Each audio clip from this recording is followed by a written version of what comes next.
transition to our circles, right? So we've got scholars and individualists. Now, what we see with them is they are high dominance and high patience. So they love to focus on the goals and where they're heading, but they do it in a really calm and stable way, right?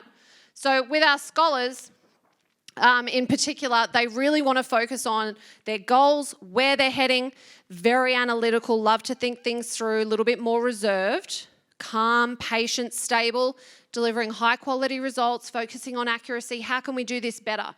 When they're in an activity, they're calm, direct, let's get on with it, little small talk, and guess what? You probably win because you want to achieve your goals. There you go. All right, last but not least, I think this might be our biggest group. I don't know, Daniela.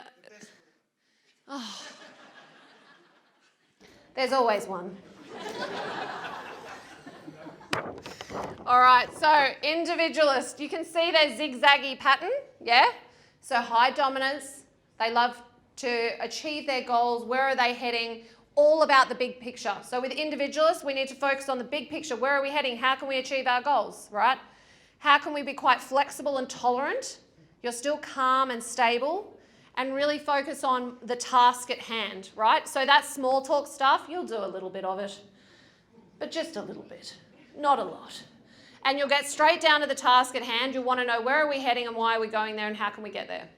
Thanks for watching. If you enjoyed this video, feel free to like or comment below. If you want to find out what drives and motivates you, click the link in the comments below and take the free Predictive Index Behavioural Assessment and find out what drives and motivates you today.